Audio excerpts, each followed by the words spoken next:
Timothy chapter 2 verse 15. Ayan po. So, kung babasahin po natin ang mga Biblia natin, 2 Timothy chapter 2 verse 15, study to show thyself approved unto God, a workman that needeth not to be ashamed, rightly dividing the word of truth. So, pansinin niyo po yung first word. The word ay study. Okay? So, the word na unang nakikita niyo dito ay yung study.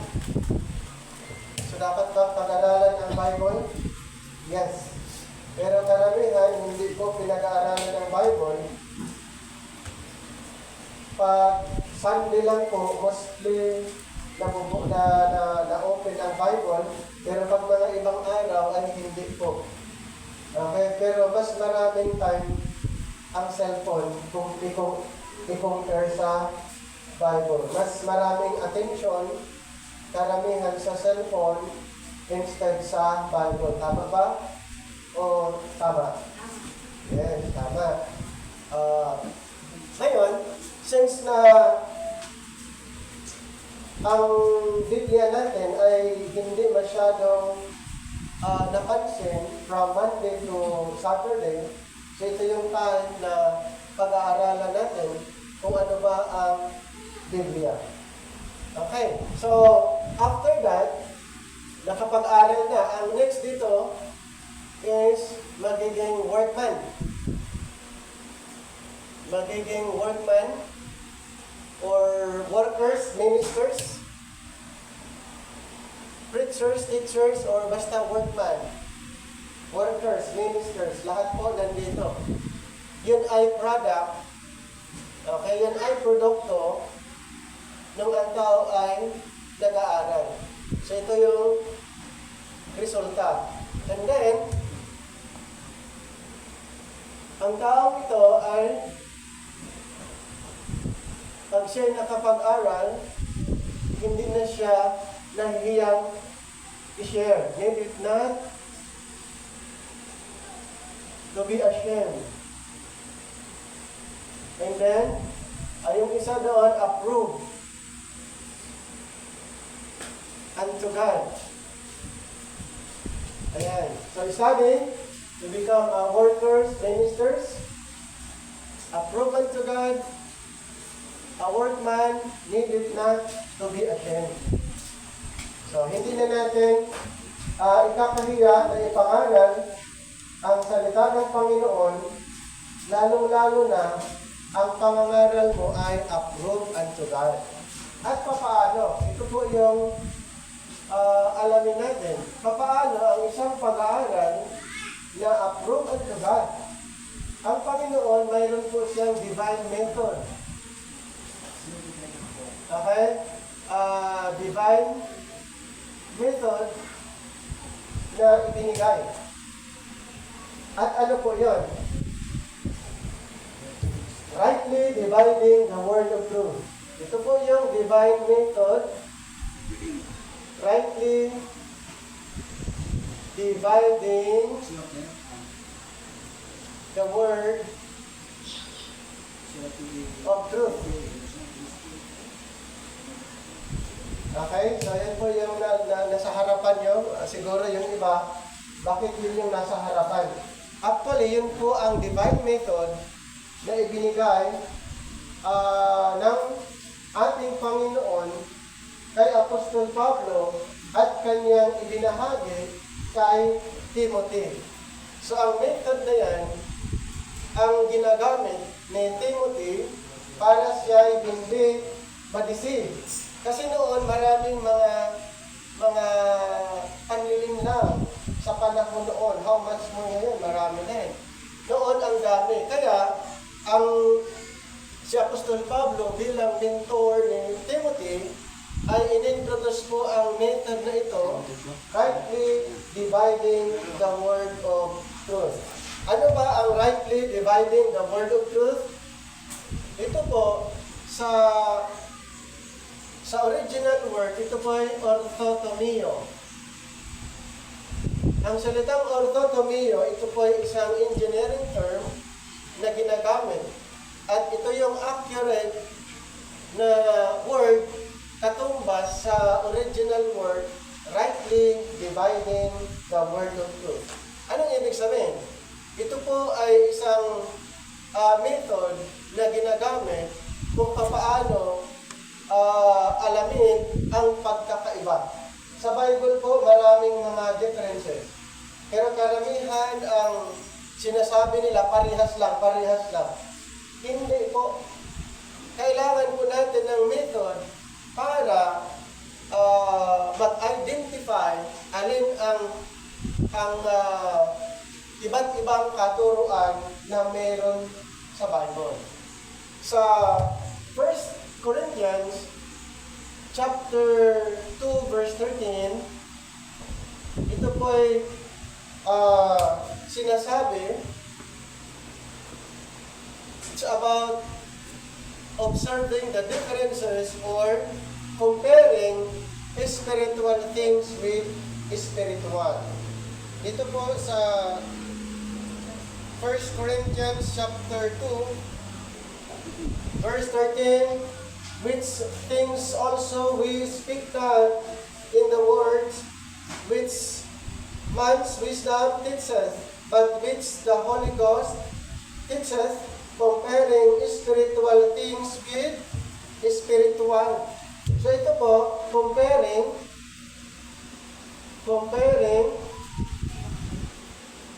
spiritual things with spiritual. So mayroong tinatawag comparison. Mayroong mga comparison. Example po sa Bible na may mga comparison, law and grace. Parehas ba? Parehas na nasa Bible. Pero hindi parehas yung content. Law at saka grace. Ano pa? Yung kingdom gospel at saka grace gospel. Magkaiba po yan.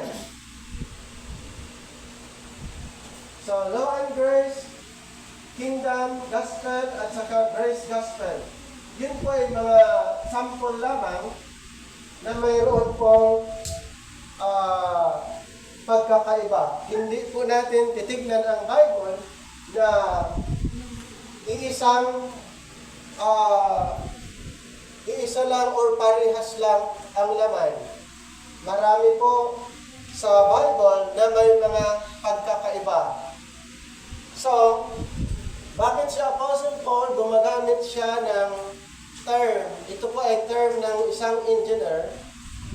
Si Apostle Paul ay tinatawag din siyang wise master builder. 1 Corinthians chapter 3 verse 10. 1 Corinthians chapter 3 verse, okay, basahin lang natin para makita nyo.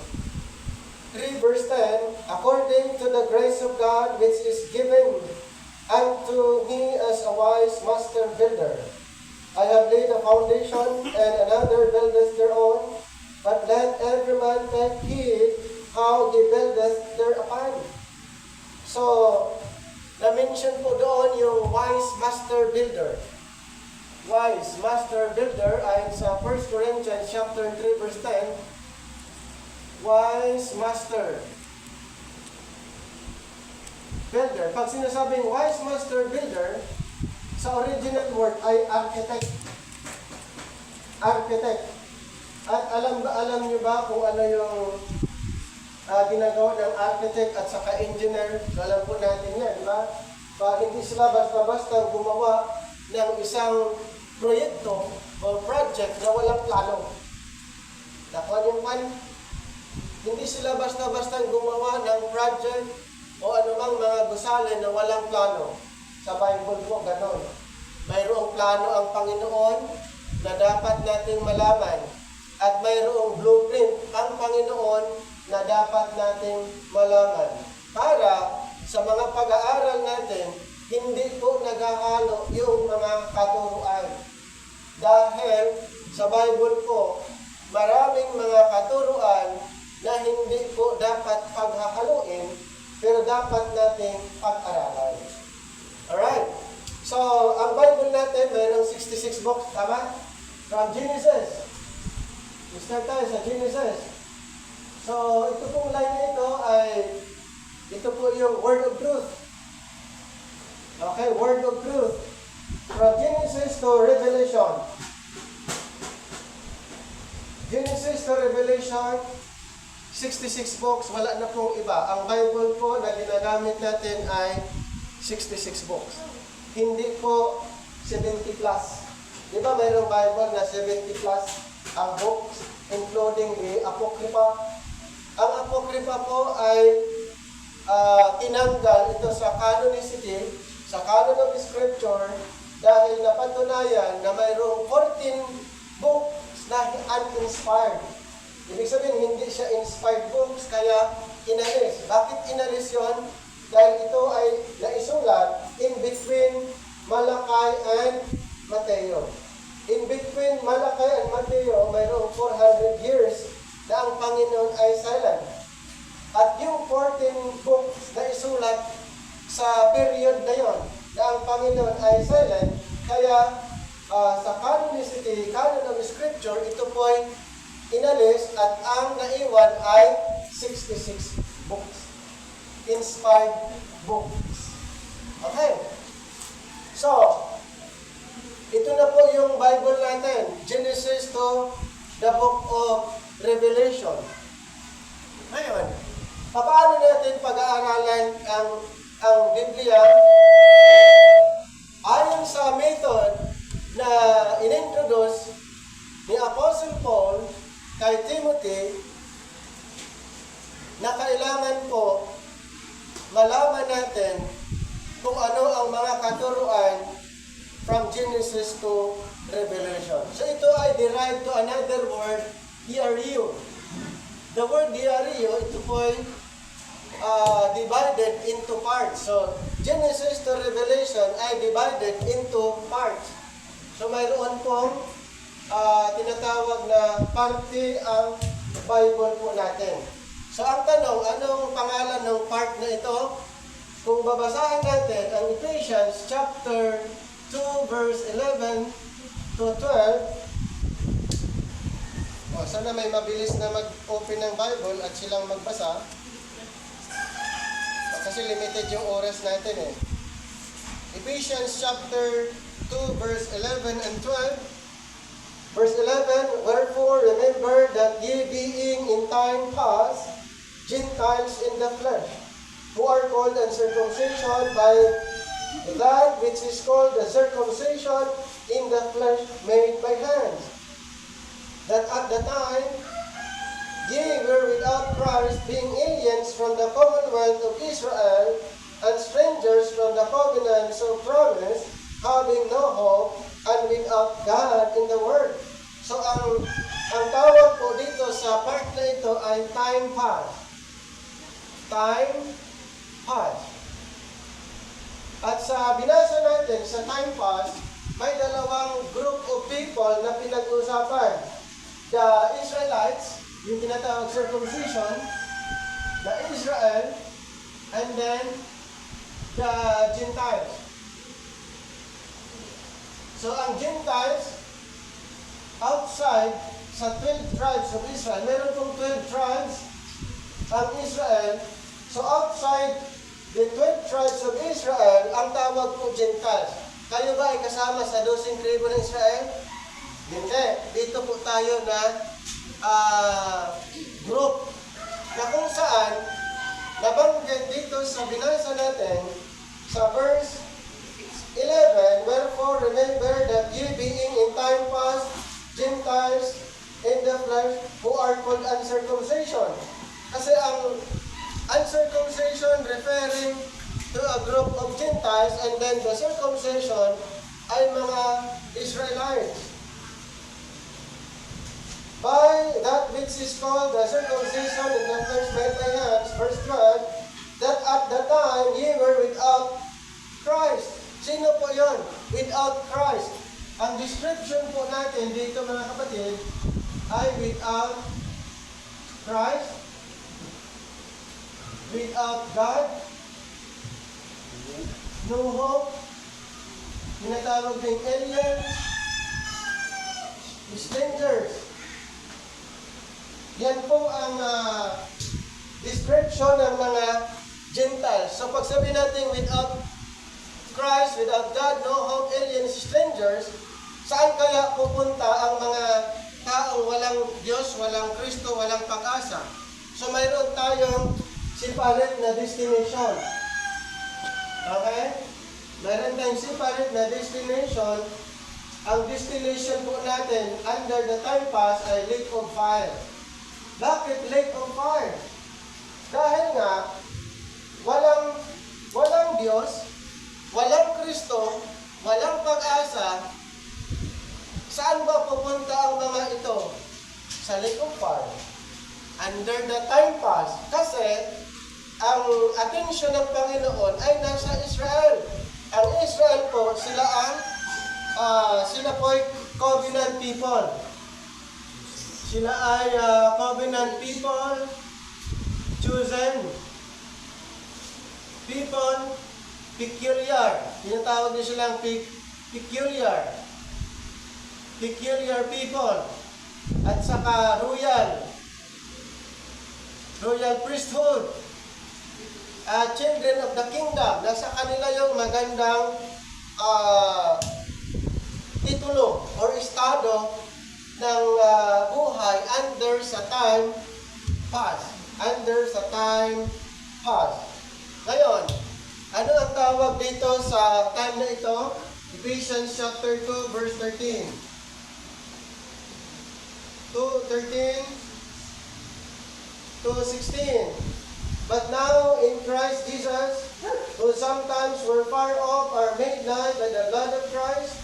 For he is our peace, who hath made both one, and hath broken down the middle wall of partition between us, having abolished in his flesh the enmity, even the law of commandments contained in ordinances, for to make in himself of twain one new man, so making peace, and that he might reconcile both unto God in one body by the cross, having slain the enmity thereby. Ang tawag po sa time na ito ay sa Ephesians chapter 2 verse 13 to 16 ay but now. So ito po ay but now. Time past, but now. Sa binasa po natin, ang Israel at saka Gentiles under the now, under the now program ay magkakasama. At kailan po? At paano nangyari na ang dalawang grupo ito ay magkakasama? Verse 13, but now in Christ Jesus, who sometimes were far off, are made nigh by the blood of Christ. Ibig sabihin, nung si Kristo namatay, yung dalawang grupong magkahiwalay noon ay ginawang iisang group na lang. Ginawang one new man. Okay? Or one, tinatawag din itong one body. Kailan? Nung after the death of Christ. Before the death of Christ, hiwalay ang dalawa. Israel and Gentiles. After the death of Christ, yung Israel at saka yung Gentiles, ginawang isang grupo na lang. Okay? Ulitin kong basahin ha. Verse 13, but now in Christ Jesus, who sometimes were far off, are made nigh by the blood of Christ. For he is our peace, who hath made both one, dahil po, yung dalawang ito, both one, and hath broken down the middle wall of partition. Mayroon pong wall of partition dito, nag-divide sa dalawang group. Middle wall of partition. Mayroon pong middle wall of partition na nag-divide sa dalawa, pero nung namatay si Kristo, ito po'y inalis, kaya pagdating dito, wala na yung wall of partition, kaya ang dalawang group ay pinagsama. Okay? Verse 13, ulitin ko po, but now in Christ Jesus, he who sometimes were far off are made nigh by the blood of Christ, for he is our peace, who has made both one, and hath broken down the middle wall of partition between us, having abolished, sa verse 15, having abolished in his flesh the enmity, even the law of commandments contained in ordinances, for to make in himself of twain one new man. So nandito po yung law, ito po yung wall of partition, nandun yung mga commandments, ano pa, ordinances, nandito po. Nung namatay ang Panginoon, inalis po niya yan, at ang Israel and Gentiles pinagsama. Okay? Mamaya balikan natin yan. Dito na tayo sa part na ito.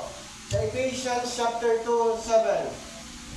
Ephesians chapter 2, verse 7. Anong tawag naman sa part na ito? Verse 7, that in the ages to come,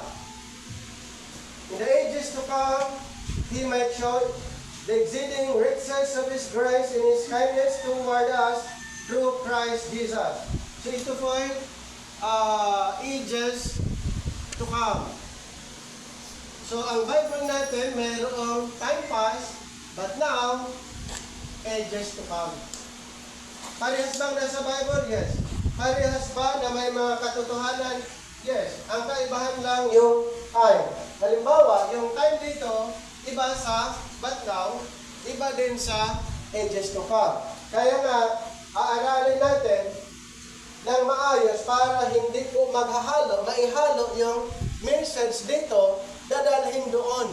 Tandaan po natin, sa time na ito, ang Gentiles ay walang pag-asa, walang Diyos, walang Kristo, unlike sa mga Israelites, sa time na ito, sila po ay mayroong Diyos. Sila yung covenant people, peculiar people, royal priesthood. Sila yung tinatawag din na kingdom of priests. Anong sinabi sa Exodus? Exodus chapter 19 verses 5 to number 6. Sige pa, kung may mabilis magbukas dyan, pwedeng basahin agad.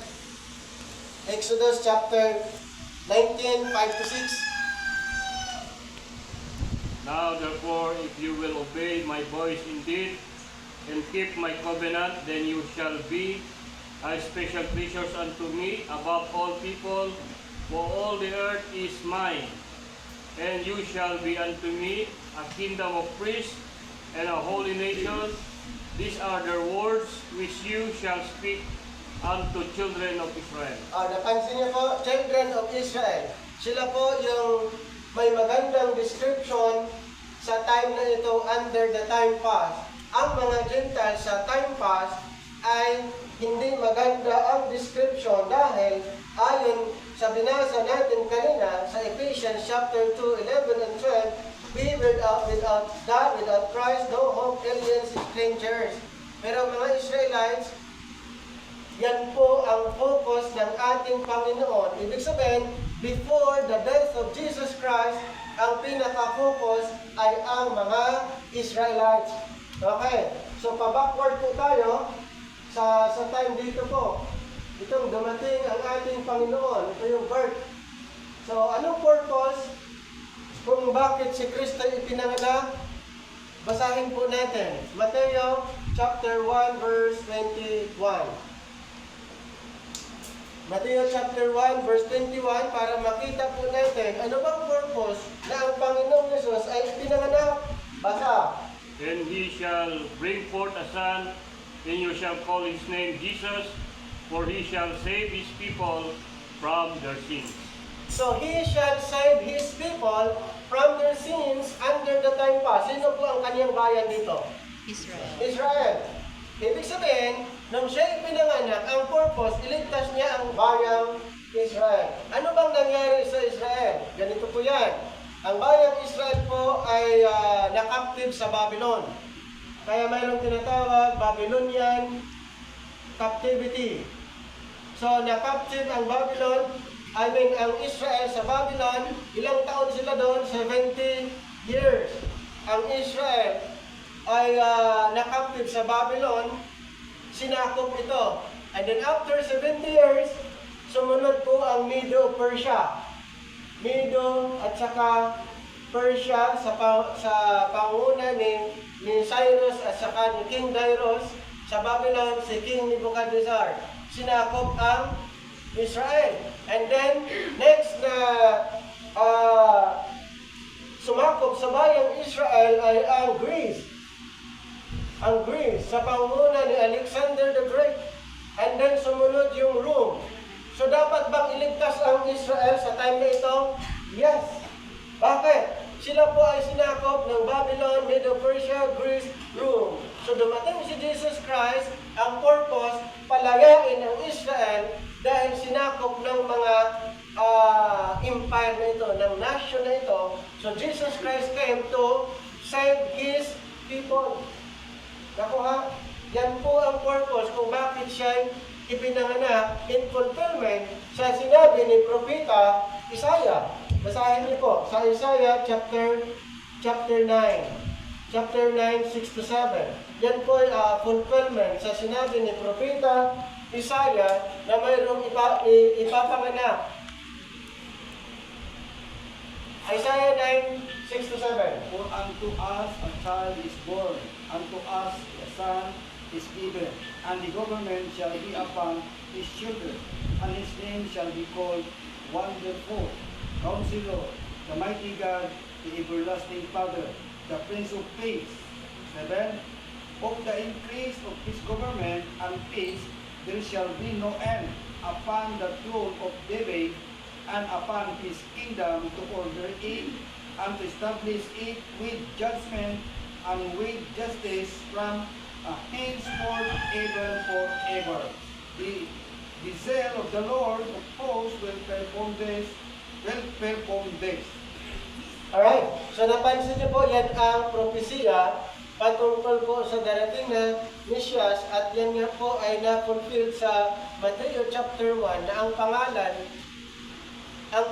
ng anak na yon na na-mention sa Isaiah ay si Jesus Christ. The word Jesus meaning Savior. The word Jesus meaning Savior. So He came to save His own people, the Israelites. Yan po ang kanyang purpose. At habang nangangaral ang ating Panginoon ay kanyang ipinapangaral ang tungkol sa paghahari, kasi nga ang Israel sinakop ng mga kaharian ito, kingdom sa Babylon, kingdom sa Medo-Persia, kingdom ng Greece at saka Rome. So ang Panginoon nangako na mayroong maghahari sa bayang Israel. So ito po yung time. Kaya ipinapangalan ang tungkol sa paghahari. Ito po yung kingdom gospel. Kaya ipinapangalan po yung kingdom gospel. Kailan? During the time of Jesus Christ, ipinapangaral ang kingdom, at yung kingdom na ito ay naiprophesy ng mga propeta bago po ang proclamation. Ulitin ko po, bago naiproklama ang kingdom, ito po ay naiprophesy. Ayon kay Daniel. Daniel chapter 2 verse 44. Basahin po natin. It was prophesied and then later on it was proclaimed. Una ni John the Baptist, then sunod si Jesus Christ. Pero noon ang kingdom ay prophesied. Pakibasa po. Daniel 2:44. And in the days of this king shall the God of heaven set up a kingdom, which shall never be destroyed, and the kingdom shall not be left to other people, but it shall break in peace and consume all this kingdom, and it shall stand forever. Alright. So, mayroon pong propesya tungkol sa kingdom. At yun ang ipinapangaral sa time na ito. Ibig sabihin, sa time na ito, ang kingdom prophesied. Sa time ni Jesus Christ, it was proclaimed. Okay? Prophesied and then proclaimed. Kaya nga, dito po makikita niyo sa record ng Matthew, Mark, Luke, and John, pinag-uusapan lagi dyan ang tungkol sa paghahari ng Panginoon para sa bayang Israel. So habang nagtuturo ang Panginoon sa mga 12 tribes, pumili siya ng 12 apostles para mag-represent sa 12 tribes of Israel. Pumili siya ng 12 apostles to represent the 12 tribes of Israel. 12 apostles representing to the 12 tribes. Pinili niya na mag-minister. Basahin natin ang Mateo chapter 10, 5 to 7. Para malaman niyo po ano ang utos ng Panginoon sa mga 12 apostol. Sinutusan ba silang pumunta sa mga hintel para mangaral o ang utos ng Panginoon ay sa mga Israel lamang? Basa. These 12 Jesus sent forth and commanded them, saying, Go not into the way of the Gentiles, and into an city of Samaritan enter ye not. Bas? But go rather to the lost sheep of the house of Israel. Yes? 7. And as ye go preach, saying, The kingdom of heaven is at hand. Alright. So, napansin niyo po sa verse, ang mga 12 apostol, pinagbilinan. Anong sabi? Huwag kayong pumunta sa mga hintel. Saan sila dapat pupunta? Sa mga Israel. At habang kayo'y humayo, ipapangaral nyo ang tungkol sa kaharian. Sino po ang audience ng mga 12 apostles? Gentiles o Israel? Israel. Bakit 12 ang pinili? Dahil merong 12 tribo ang Israel. Na pag naghahari ang Panginoon sa 12 tribo ng Israel, ang 12 apostles ay magiging judges sila, judging the 12 tribes of Israel. Basahin po natin Mateo 19:28. Mateo 19:28. Hindi po. 9:28. 19:28, basa. And Jesus said unto them, Verily I say unto you, that ye which have followed me in the regeneration, when the Son of Man shall sit in the throne of his glory, ye also shall sit upon 12 thrones, 12 thrones? judging the 12 tribes of Yes, Israel. judging the 12 tribes of Israel. Bakit di tayo kasama? Tandaan po natin, under the time pass. Under the time pass, ang pinaka-focus ng ating Panginoon, Israel. Okay? Israel. Matthew, Mark, Luke, and John, ang focus, Israel. And then, sa Genesis to the book of Malachi, ang focus pa rin, Israel. So, kung babasahin niyo ang Bible mo, Genesis to the book of Matthew, ang mababasa niyo lagi, Israel, Israel, Israel, Israel. Kaya yung iba, parang ayaw nang magbasa ng Bible dahil bakit Israel, Israel na lang lahat yung pinag-uusapan. Okay? So, dahil yan po ang focus ng ating Panginoon nung ang Israel ay nakaptive sa Babylon, Medo, Persia, Greece, Rome, since ang Panginoon ay nangako na maghahari sa bayang Israel, ipinadala ang Panginoong Hesus in fulfillment sa ipinangako. So, backward pa tayo. Bago kay Jesus Christ, itong na-introduce ang law. Kanino ibinigay? Kay Moses para sa bayang Israel. Ang law of Moses, na sinasabi ko, ito ibinigay ng Panginoon para sa bayang Israel. Ilan lahat? Mayroon pong 613 na kautusan, hindi lang 10. Ang alam natin 10. Mayroon pong 613. From Genesis to the book of Deuteronomy, mayroon pong 613 at na-divide into 3. Mayroong moral law, civil at saka ceremonial law. At para kanino? Sa Israel, hindi naman kasama ang mga Gentiles sa time pa na ito. Kaya kung babasahin natin Sa Romans chapter 2 verse 14, ang mga Gentiles ba may batas? Basahin natin. Romans 2:14. For when the Gentile who have not the law, do by nature the things contained in the law, these having not the law, are a law unto themselves. Walang binigay ang Panginoon para sa mga Hintil. Dahil sa binasa natin, ang mga Hintil walang kautusan. Pero ang mga Israelites, meron po. 613 ang ibinigay kay Moses para sa bayang Israel. And then, kung i-backward pa natin, sa time ni Abraham, nandito yung promise. Ganun pa rin yung promise na sa pamagitan ng lahi ni Abraham, ang ibang bansa mag-bless. Sino ba yung lahi ni Abraham? Yung mga Israelites. Ibig sabihin, sa pamagitan ng Israel, ang mga ibang bansa mag-bless. Ang tawag doon, Abrahamic Covenant. Basahin po natin ang Genesis chapter 12, verse 3. Genesis chapter 12, verse 3. And I will bless them that bless thee, and curse them that curse thee, and in thee shall all families of the earth be blessed. Alright. So, lahat ng bansa ma-bless through Israel. Yun yung ang tawag doon, Abrahamic Covenant. Ang tanong, ito ba'y nangyayari? Hindi pa po. Mangyayari po ang Abrahamic Covenant pag ang Panginoon ay tanggapin nila bilang hari. So, habang hindi nila tinanggap, ang Abrahamic Covenant ay hindi pa po nangyayari. Okay? And then, backward tayo sa time ni Noah.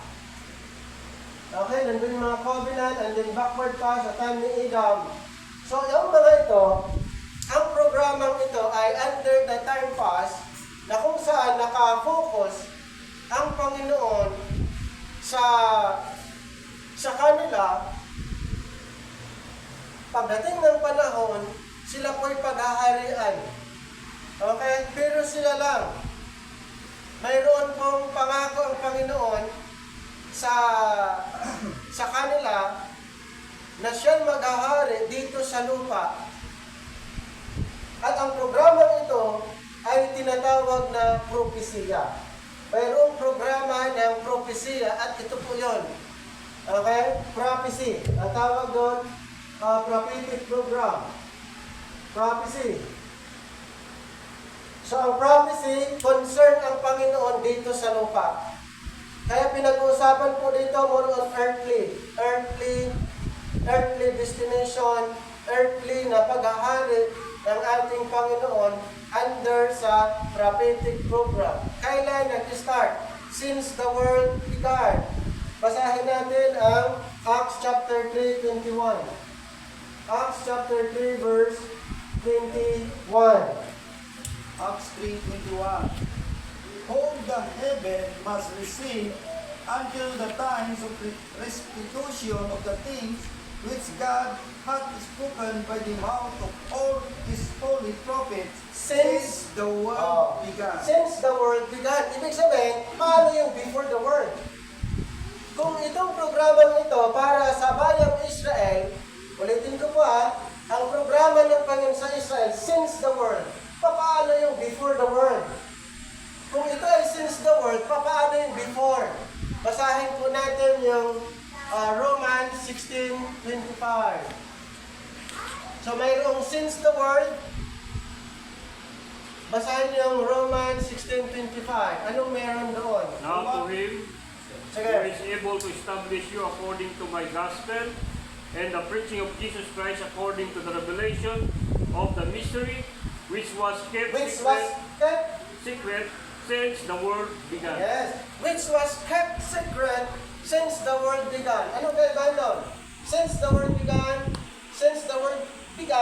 and then kept secret since the world began. Ang pagkakaiba doon, yung programang ito, since the world. Yung binasa natin kanina, the mystery before the world. Okay, mayroong programa ang Panginoon before the world. Dito banda po, before the world, mayroon siyang programa, pero mystery. Hindi pa na-reveal. So yung programa ng mga Israelites since the world, yun po ang pinag-uusapan. So ang Panginoon na parito upang maghari sa bayang Israel ayon sa propesiya. Matthew chapter 2 verse 2. Siya po ay recognized as King of the Jews. Basa? Matthew chapter 2 verse 2. Sige po. Chapter 2, verse 2. Saying, where is born King of Jews? O, di ba? Hinahanap siya. He was recognized na siya yung King of the Jews. Bakit? Hindi kasali mga Gentiles.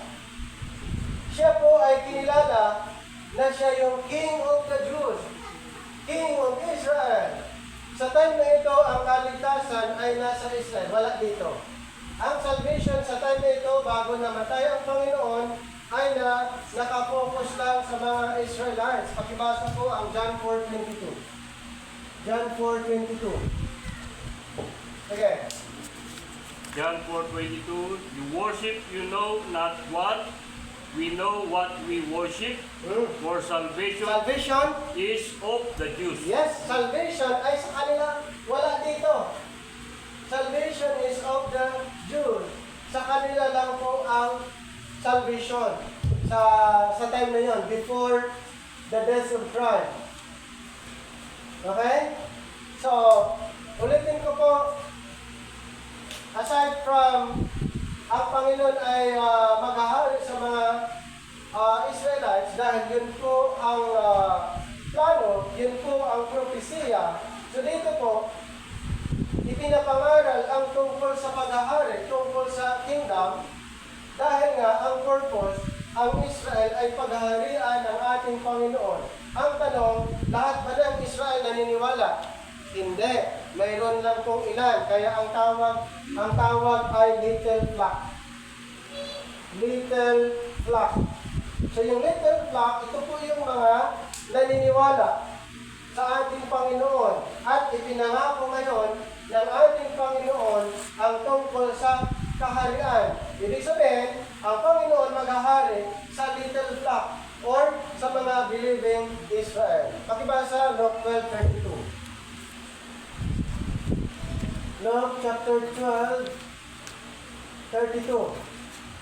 Luke 12:32. Fear not, little flock, for it is your Father's good pleasure to give you the kingdom. So, kanino na ibinigay yung kingdom? Sa little flock, hindi na po sa buong Israel dahil ni-reject nila. Ayaw nilang paniwalaan. Nagkaroon pa ng discussion with the religious leaders during that time at kinonfront. Ang sabi ng Panginoon sa Matthew chapter 5. Matthew chapter 5 verse 17 to 18. Mayroong confrontation na nangyayari dahil ang akala nila si Jesus Christ na parito upang ipawalang bisa ang sinasabi ng mga propeta at sinasabi ng kautusan. Pakibasa Matthew 5:17-18. Think not that I am come to destroy the law of the prophet. I am not come to destroy but to fulfill. Yes, he came not to destroy but to fulfill. Okay? Naparito ang Panginoon, hindi ay pawalang bisa ang kautusan, maging ang sinulat ng mga propeta, siya'y naparito upang tuparin. Ang tanong, si Jesus Christ ba'y tinanggap ng Israel bilang king? Hindi pinatay. Sinabi din ng Panginoon na ako'y papatayin. Basahin natin sa Luke 18. Luke 18:31 to 34. Sinabi niya sa mga apostles na siya din ay papatayin. Yun po ay prediction. Sinabi, sige. Then he took unto him the 12 and said unto them, Behold, we go up to Jerusalem, and all things that are written by the prophet concerning the Son of Man shall be accomplished. For he shall be believed unto the Gentiles, and shall be mocked, and spitefully entreated, and spited on. 33. And they shall scourge him, and put him to death, and the third day naunawaan ba nila? Sige. And they understood none Mhm. of this thing, and this saying was hid from them, neither knew the things which were spoken. Okay, naunawaan ba ng mga apostles? Hindi. Kaya, dahil hindi nila naunawaan na si Kristo ay mamatay at siya'y mabubuhay, itinago na lang sa kanila. Hindi nila naunawaan yung sinabi ng Panginoon. Kaya, sa puntong ito, ang mga apostol, hindi nila ipinangaral ang death, burial, and resurrection. Bakit? Hindi nila naunawaan sa time na ito. So, ulitin ko po, ang kanilang ipinapangaral ay kingdom. Ang gospel of the kingdom, hindi kasama yung cross. Ang gospel of the kingdom, ito po yung laman. Basahin natin, Mateo chapter 4. Mateo 4, 23 to 25. Nandoon yung laman ng gospel of the kingdom. Hindi kasama yung message of the cross. Basa? If any man has ears to hear, let him hear. Mateo 4. And he said unto them, take heed what you hear, with what measure you measure. Mateo chapter 4, parang iba. Matthew. Mateo 4, 23 to 25. And Jesus went about all Galilee, Ayan. teaching in their synagogue and preaching the gospel of the kingdom, and healing all manner of sickness and all manner of disease among the people. And his fame went throughout all Syria. And he brought unto him all sick people that were taken with fevers, disease, and torment, and those which were possessed Hanggang with demons, and those which were lunatic, and those that had the palsy, and that healed them. In the 5, and there following great multitude of people from Galilee, and from Decapolis, and from Jerusalem, and from Judea, and from beyond Jordan. Alright, napansin nyo, may message of the cross doon? Wala. Wala. Ang mayroon doon, healing. All manner of sickness and all manner of disease, cleanse the lepers, raise the dead. Yan po ang content. Kaya habang ipinapangaral ang gospel na ito, laging kasama yung healing. Buhayin yung mga patay. Pagalingin lahat ng may sakit. Palayasin ang mga demonyo. Yun po ang laman ng gospel na ito. Wala po yung mensahe tungkol sa ginawa ni Kristo dahil hindi po nila naunawaan nung sinabi ng ating Panginoon.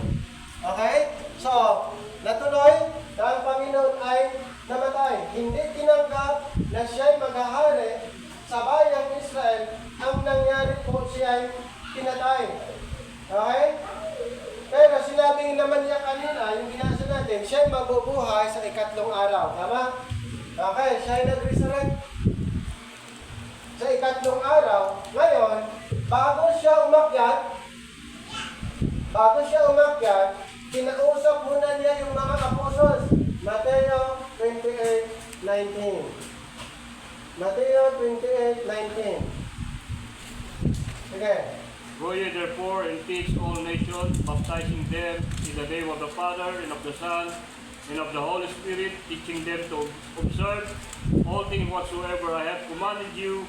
And lo, I am with you Alright. always, even unto the end of the world. Amen. Napansin niyo po, may changes. Di ba sinabi dito kanina, huwag kayong pumunta sa mga hintay. Sabi niya, go not into the way of the Gentiles, but go rather to the lordship of the house of Israel. Napansin niyo, after the death of Jesus Christ, after His resurrection, sabi niya, go unto all nations, plural. Tama? Sa tingin niyo ba kasama ang mga hintil dyan? Kasi plural. Dito, singular, nation. Referring to one nation. Pero after the resurrection, ang command ng Panginoon may pagbabago. Anong ginawa ni Saul? Acts 8:1-3. Acts 8:1-3. Inanamungan papatay ni Esteban nang rugi garod iti dayta nga aldaw. Iti panakaparigat ti iglesia nga adda jay Jerusalem. Ket amin dagiti namati nagwawaras ta kadagiti amin a rehiyon iti Judea ken Samaria malaksid kadagiti apostoles. Impunpun dagiti nainget a tao ni Esteban ket kastamuna iti panagdungdung awda ken kuana. Ngem nakaro ti panangtangran ni Saulo ti iglesia. Sinangkaysana dagiti pambalay ket ingguyugoy na nga inhuwar dagiti lalaki ken babae ket inbalod na ida iti pagbaludan. Mapansin niyo po, ganun ang ginawa. Sino po yung mga pinahirapan? Mga believers. Sino po yung mga nagpahirap? Si Saul. Bakit pinahirapan? Dahil sa isip nila, sa gobyerno ay hindi nakakatulong yung kanilang ginawa. Kaya, para mapigilan ang pagdami, papatayin ang mga believers. Pasalamat tayo dito dahil malaya tayong mag-aral. Pero sa time na ito, ay pinapahirapan ang mga followers ng ating Panginoon sa time na ito sa pangunguna ni Saul. At na-scatter, nagkawatak-watak sila maliban sa mga apostles, pumunta sa iba't ibang lugar, at nung napunta sila sa iba't ibang lugar, nagtayo sila ng mga fellowship center, at nalaman ni Saul na mayroong mga fellowship center sa iba't ibang lugar. Ngayon, nalaman niya sa Damascus, mayroong synagogue doon, at plano niyang puntahan para patayin, pahirapan ang mga believers doon. So nag-travel siya. Acts 9, 1-5. Anong nangyari? Natagpuan si Saulo na sumisilakbo pa ng mga pagbabanta at pagpapatay laban sa mga alagad ng Panginoon ay naparoon sa dakilang saserdote. 2. At humingi sa kanya ang mga sulat sa Damasco sa mga sinagoga upang po siya'y makasumpong ng sinuman sa mga nasa daan, maging lalaki o mga babae, ay kanya silang madalang kapos sa Jerusalem. At sa kanyang paglalakad ay nangyari na siya ay malapit sa Damasco, at pagdakay nagliwanag sa palibot niya ang isang ilaw mula sa langit, at siya ay nasubsob sa lupa at nakarinig ng isang tinig na sa kanya nagsasabi, Saulo, Saulo, bakit mo ako pinag-uusig? At sinabi sa kanya, sino ka baga, Panginoon? At sinabi niya, ako si Jesus na inyong pinag-uusig. Ngunit pagtindig ka at ikaw ay pumasok sa bayan at sasalitain sa iyo ang dapat mong gawin. Okay. So, anong nangyari kay Saul nung papunta siya Damascus? Natuloy ba siya? Hindi. Dahil anong gawin? Na-convert siya. Si Saul ay na-convert. So, ibig sabihin, hindi na siya persecutor. Hindi na niya papatayin yung mga believers dahil na-convert. Ang ginawa ng Panginoon, nung siya'y na-convert, ay ginawa siyang preacher direct sa mga Gentiles.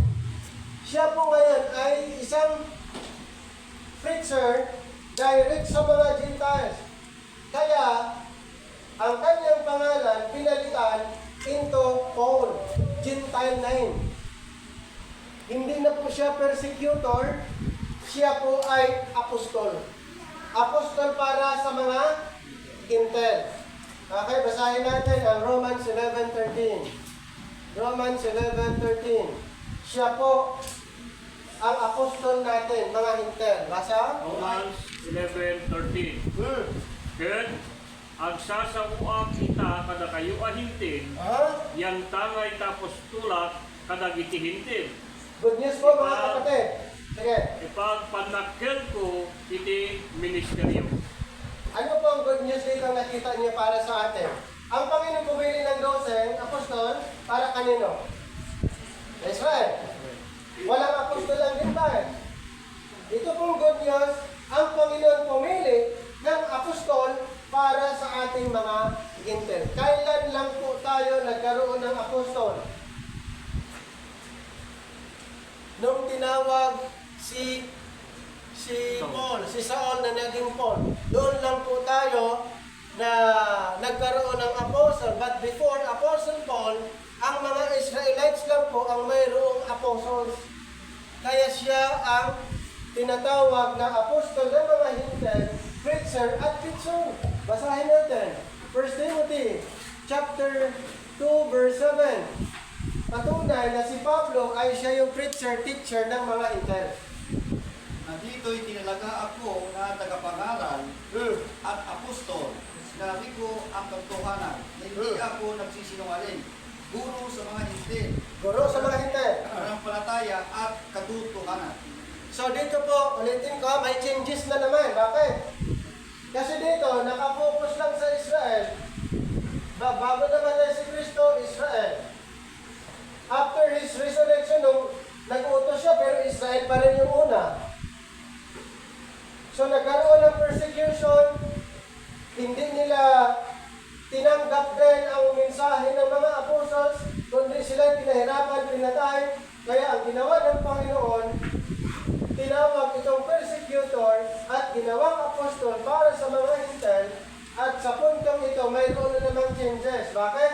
Dahil itong si Apostol Pablo, mayroon siyang natanggap na katuruan na hindi parehas dito. Ang kanyang tinanggap na katuruan ay tungkol sa grace ng Panginoon. Magkaiba po ito, grace gospel. Magkaibang gospel, ikumpara sa kingdom gospel. Grace gospel na natanggap ni Apostol Pablo ayon sa Acts, basa Acts 20:24. Acts 20:24. Acts 20:24.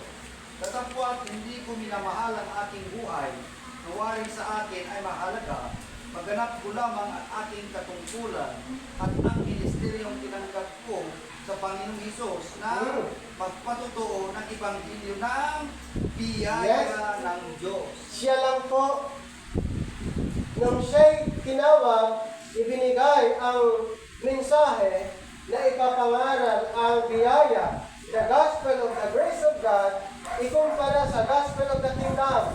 Gospel of the kingdom intended for the Israelites, but now, Apostle Paul is the apostle of the But Now. So sa But Now program, ang apostle si Paul. Na dating Saul, naging Paul, at sa kanya, ipinagkatiwala ang gospel of the grace of God. Anong content? Anong nilalaman ng gospel na ito? 1 Corinthians 15:1-4. 1 Corinthians 15:1-4. Okay? 1 Corinthians 15:1-4. Ngayon, ipinapatalastas ko sa inyo mga kapatid ang Ebanghelyo na sa inyo'y aking ipinangaral, na inyo namang tinanggap na siya naman ninyong pinananatilihan. Sa pamamagitan naman nito'y ligtas kayo kung matiyagan ninyong iingatan ang salitang ipinangaral ko sa inyo, maliban na kung kayo'y magsisampalataya ng walang kabuluhan. Sapagkat ibinigay ko sa inyo una sa lahat ang aking namang tinanggap na si Kristo ay namatay dahil sa ating mga kasalanan ayon sa kasulatan, at siya'y inibig at siya'y muling binuhay ng ikatlong araw ayon sa mga kasulatan. Alright. So, hindi parehas yung content sa gospel, sa kingdom gospel, at saka grace gospel. Yung natanggap ni Apostol Pablo, kanyang ipinapangaral ang ginawa ni Kristo sa cross. Okay? Ang ipinapangaral ni Apostol Pablo ay ang ginawa ni Kristo sa cross. Ang ipinangaral ng mga 12 apostol ay si Kristo ay maghahari sa Israel. Magkaiba yun. Si Pablo, ipinapangaral niya, ano ba yung ginawa niya sa cross? At kung paniniwalaan ang mensahe na yun, siya'y maliligtas. Siya'y maligtas kung paniniwalaan ang mensahe tungkol sa ginawa ni Kristo. Ibig sabihin, may bagong programa ang Panginoon sa time na ito. Ayan po yung sinasabi sa Romans 16:25. Basahin po natin ulit ang Romans 16:25. Mayroon pong panibagong programa ang ating Panginoon na inireveal niya bago likhain ang sanlibutan. Mayroon siyang programa at ito'y kanyang inireveal kay Apostol Pablo. Pakibasa po Romans 16:25. At ngayon sa Kanya, makapangyarihan na sa inyo'y makapagpapatibay ayon sa aking ebanghelyo at sa pangangaral ni Jesucristo ayon sa pahayag ng hiwaga na natago sa katahimikan ng panahon walang hanggan. Alright, so inireveal po. So, the revelation of the mystery, inireveal ng Panginoon kay Apostle Paul, kaya yung programa ng Panginoon sa Israel ay temporaryeng naputol. Dahil mayroong new program ang Panginoon na inireveal niya kay Apostol Pablo na ang mga Israel at saka Gentiles pinagsama. Pero noon, under sa programang ito, ang Israel and Gentiles hiwalay. Pero under the but now, nung inireveal ang panibagong program, ang Israel at saka Gentiles pinag-isa. Idagdag po natin na si Pablo ang pinagkatiwalaan ng programang ito. Ephesians chapter 3, 1-3. Na sa kanya po ipinagkatiwala ang hiwaga. Sige. Dahil dito, ako si Pablo, nagbilanggo ni Kristo Jesus dahil sa inyong mga hintel. Kung tunay na inyong narinig, yaong pagiging katiwala, kabiyaya ng Diyos na sa akin ay ibinigay sa ikagaling ninyo. Kung paano sa pahayag ay pinakilala sa akin ang hiwaga, gaya ng isinulat ko ng una sa ilang salita. Kanino ipinagkatiwala yung hiwaga? Kaya Apostle Paul. Sa kanya po. Ang Israel and Gentiles dito po pinagsama. Pero under sa programa ng Israel Gentiles hiwalay. Under the but now program, Israel and Gentiles, iisang group na lang po. Basahin natin ang Romans 10:12. Romans 10:12. Isang grupo na lang. Romans 10:12. For there is no difference between the Jews and the Greek, for the same Lord over all is rich unto all that call upon Him. Wala nang kaibahan. Under sa Batlaw program, isang group na lang. At nung namatay si Kristo, ayon kay Apostol Pablo, dahil sa kanya ipinagkatiwala, inalis ang wall of partition. Basahin natin yung Ephesians chapter 2, 14 and 15. Malalaman niyo po na pinawalang bisa ang mga ito, inalis niya nung siya'y namatay sa cross, kaya dahilan na ang mga believers dito ay hindi ilalim ng kautusan, kundi ilalim ng biyaya ng Diyos. Sige po. Ephesians chapter 2 verse 14. For He is our peace, who has made both one, and has broken down the middle wall of partition between us, having abolished in His flesh the enmity, even the law of commandments contained in ordinance, to make Himself of two one new man, so making peace. Napansin niya? Inalis po ito. Dalawang group pinagsama under the But Now program. So under sa time na ito, ipinapangaral ang grace, the gospel of the grace of God. Kaya salvation sa time na ito, by grace. Ephesians 2:8 and 9. Ephesians chapter 2, 8 and 9. Ephesians 2:8 and 9. Sapagkat sa biyaya, kayo nagaligtas sa pamagitan ng pananampalataya. At ito'y hindi sa inyong sarili, ito'y kaloob ng Diyos. Hindi sa pamagitan ng mga gawa, upang ang sinuman ay huwag magpahuli. Napansin niyo po, ang ganda. Sa time na ito, salvation by grace. Dapat maniwala sa finished work ng ating Panginoon at lahat ng maniniwala ay tatawagin body of Christ. Body of Christ. Sa lahat ng maniniwala sa gospel of the grace of God, good news. Ang pupuntahan Di ba dapat yung mga Gentiles pupuntahan dito sa Lake of Fire? Ngayon, pag naniniwala sa message of the cross, ang kanyang direction papuntang langit. Papuntang heaven, lahat ng mga naniniwala sa gospel of the grace of God ay doon pupunta. Magbago yung direction, pero yung mga hindi naniniwala, ang direction dito pa rin. Pero sa ngayon, by the grace of God, sa mga maniniwala po, ang kanilang destination papuntang langit sa pamamagitan ng rapture or caught up.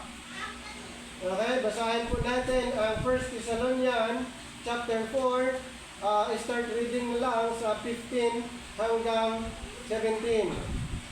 Okay? For this we say unto you by the word of the Lord, that we which are alive and remain unto the coming of the Lord shall not prevent them which are asleep. For the Lord himself shall descend from the heaven with a shout, with the voice of the archangel, and with the trump of the God, and the dead in Christ shall rise first. And then we which are alive and remain shall be caught up, Caught up or together rapture. with them in the clouds to meet the Lord in the air, Alright. and so shall we ever be with the Lord. Amen. So, ganito po mangyari mga kapatid. Lahat ng mga believers ngayon, naniniwala sa gospel of the grace of God, ay bahagi sa katawan ni Kristo, ang destination papuntang langit, dahil ang citizenship ng mga believers dito po ay sa langit. Philippians 3:20. Pakibasa po, Philippians 3:20. Okay. Philippians 3:20. For our citizenship is in heaven, from which also we look for the Savior, the Lord Jesus Christ. Alright, our citizenship, our conversation is in heaven. Yung mga believers ngayon, after the rapture, lahat ng believers dito pupunta sa langit. Ngayon, ang programa ng Panginoon sa Israel hindi natapos, di ba? Hindi na tuloy na mag-ari. Ibabalik po sa kanila. So, balik yung dating estado. Israel, Gentiles, balik ulit sa kanila. Dahil hindi pa tapos ang programa ng Panginoon sa bayang Israel. So, alam niyo po, may 7 years na lang na kulang para ang Panginoon ay maghari sa bayang Israel. So, after the rapture, mayroon pong 7 years. Mayroon pong 7 years na ito po ay ayon sa kay Daniel, Great Tribulation. Ito pong 7 years ay Great Tribulation. At sa Jeremiah 30, verse 7 naman, ito po ay tinatawag na Jacob's trouble. Time of Antichrist. Time of Antichrist. Dito po at itatak niya yung kanyang number 666 sa time na ito. Ito po ay 7 years ang kulang para maghari ang Panginoon sa bayang Israel. So ulitin ko, after the rapture, ang program dati ibabalik. Ngayon lang po ang mga Israel and Gentiles pinagsama at ipapangaral ang gospel of grace. Pero pag nakumpleto po yung bilang ng mga hintel na naniniwala sa time na ito, aakyat na po sa langit. Pakibasa po, Romans 11:25. Romans 11:25. Romans 11:25. May bilang lang po. For I would not, brethren, that you should be ignorant of this mystery, lest you should be wise in your own conceit, that blindness in part is happened to Israel, until the fullness of the Gentiles come in. Alright, pag nakumpleto yung bilang ng mga hintel, pupunta na po sa langit, then balik yung programa ng ating Panginoon sa Israel kasi hindi pa natupad na nangyari. Basahin natin ang Romans 11:26 to 27. Yun po yung continuation. Sige, at yan yung mangyayari sa time na ito. And so all Israel shall be saved, Okay? as it written, there shall come out of Zion the deliverer, and shall turn away ungodliness from Jacob. For this is my covenant unto them, then I shall take away their sins. Alright, so ganun po yung plano ng Panginoon. Then, babalik na po siya after 7 years. Second coming. Ito po yung second coming ng ating Panginoon at establish na yung kingdom na yun po yung ipinangako, ipinapangaral noon. Dito po, maghahari siya sa Israel 1,000 years ayon sa propesya. So after 7 years, after Great Tribulation, babalik ang Panginoon for the second time. Pakibasa po ang Mateo chapter 24, 29 to 31. Sige. Matthew 24, chapter 24, 29. So 31. Immediately after the tribulations of those days shall the sun be darkened, and the moon shall not give its light, and the stars shall fall from heaven, and the power of the heaven shall be shaken, and then shall appear the sign of the Son of Man in heaven. And then shall all the tribes of the earth mourn, and they shall see the Son of Man coming in the clouds of heaven with power and great glory. Verse 31. And he shall send his angel with a great sound of a trumpet, and they shall gather together his elect from the four winds, from one end of heaven to the other. Alright. So ganun po, after the tribulation, ang Panginoon babalik siya para matupad yung propesya na siya'y mag-ahari sa bayang Israel. Hindi natuloy, namatay, pero sabi niya na siya'y babalik. Ayon sa Acts 1:11, siya'y babalik. Kung papaano siya nakitang umakyat, ganun lang din sa kanyang pagbabalik at mag-ahari siya sa Israel. Dahil yun po ang ipinangako ng ating Panginoon sa mga Israelites. Sa kanyang pagbaba, si Antikristo ay kanyang itatapon sa lake of fire. Ayon sa Revelation chapter 19, 19 to 21. Basahin po natin. Itatapon po ang beast, ang false prophet doon sa lake of fire. Sige. And I saw the beasts and the kings of the earth and their armies gathered together to make war against him that sat on the horse and against his army. And the beast was taken, and with him the false prophet that wrought miracles before him, with which he deceived them that he had received the mark of the beast, and then the worship his image. Then both were cast alive into the lake of fire, burning with brimstone. Okay? So, pagbaba ng Panginoon sa Antikristo, yung false prophet, itatapon na dito buhay. And then, si Satanas din, huhulihin, pero ikukulong muna. Dito sa bottomless pit, 1,000 years din po si Satanas. Naikulong siya dito ayon sa Revelation 20, 1 and 2. Ikulong siya dyan 1,000 years. While ang Panginoon maghahari dito 1,000 years, si Satanas ay ikukulong 1,000 years doon sa bottomless pit ayon sa Revelation 21 and 2. And I saw an angel come down from heaven, having the key of the bottomless pit and a great chain in his hand. And he said, Hold on the dragon, that old serpent, which is the devil and Satan, and bound him 1,000 years. So, 1,000 years siya. After 1,000 years, si Satanas pakawalan. After 1,000 years, si Satan ay i-release ayon sa Revelation 20, 7 to 10. Hindi po, i-release siya.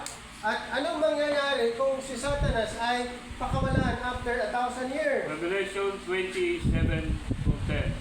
And Yeah. when the 1,000 years are ended, Satan shall be loosed out of his prison, and shall go out to deceive the nations which are in the four quarters of the earth, guard the maggot, to gather them together, to battle, the number of whom is as the sand of the sea. And they went up over the breadth of the earth, and encircled the camp of the saints, and the beloved city, and fire came down from God out of heaven and devoured them. And the devil that deceived them was cast into the lake of fire, and brimstone where the beast and the false prophet are, shall be torment day and night forever Right. and ever. So, ganun din, si Satanas ay itatapon lang din siya sa lake of fire. Pero ang dami niya ma-deceive. Marami siyang ma-deceive after na siya i-release 1,000 years. Marami siyang taong malinlang. At lahat ng mga unbelievers ay itatapon din sa lake of fire. Pero, kaharap muna sila sa Great White Throne Judgment. Ibig sabihin, bubuhayin sila, lahat ng mga unbelievers, haharap po sa Great White Throne Judgment, at itatapon lang din sa lake of fire, ayon sa Revelation 20:11 to 15. Pakibasa, para makita niyo po na ang mga unbelievers talagang pupunta sa dagat-dagatang apoy na una si Antichrist, si Satanas, and then last na pupunta doon ay ang mga unbelievers. Revelation 20 verse 11. And I saw a great white throne and him that sat on it, from whose face the earth and heaven filled away, and there was found no place for them. And I saw the dead, small and great, stand before God, and the book were opened, and another book was opened, which is the book of life, and the dead were judged out of these things which were written in the book according to their works. And the sea gave up the dead who were in it, and death and Hades delivered up the dead who were in them, and they were judged every man according to their works. And death and Hades were cast into the lake of fire. This is the second death. And whosoever was not found written in the book of life was cast into the lake Yan. of So lahat fire. ng yung pangalan nila wala sa Book of Life, itatapon sa Lake of Fire. And then, good news po, lahat, dahil ang Panginoon, nag-create siya ng new heaven, kasi gugunawin na lahat. So mayroon siyang ihanda, new heaven, at saka new earth, at saka new Jerusalem.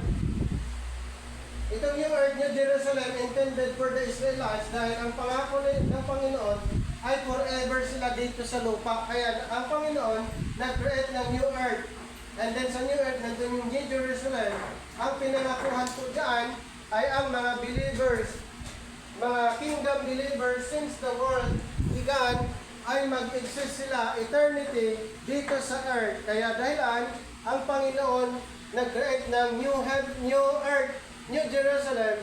Yung new heaven naman intended for the grace believers dahil ang citizenship ng mga believers ngayon ay sa heaven.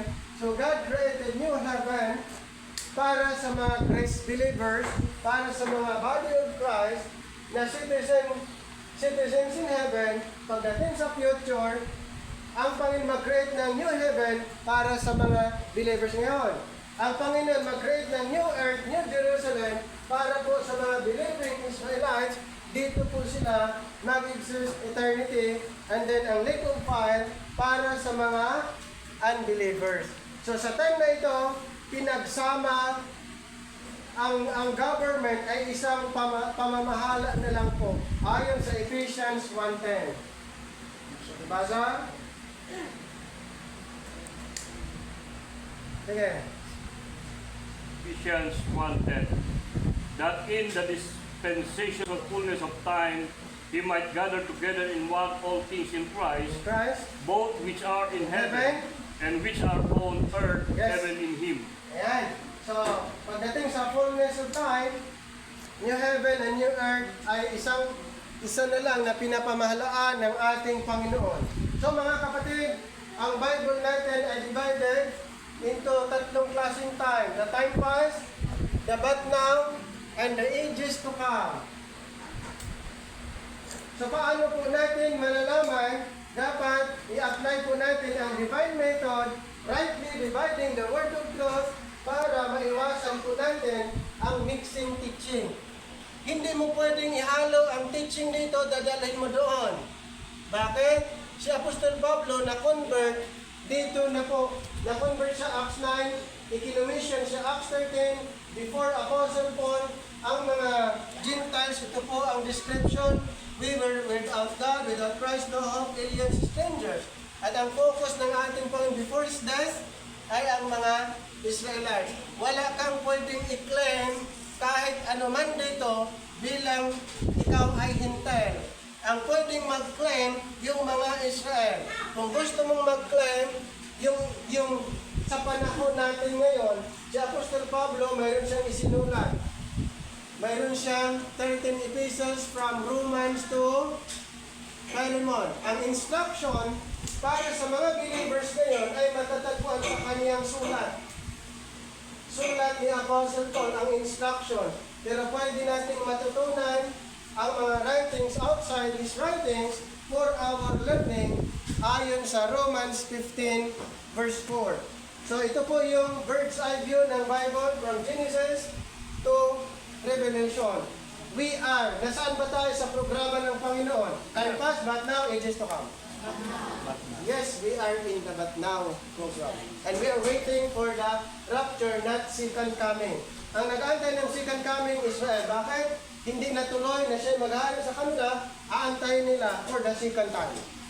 Ang inaantay natin yung rapture, yung mga believers aakyat sa langit.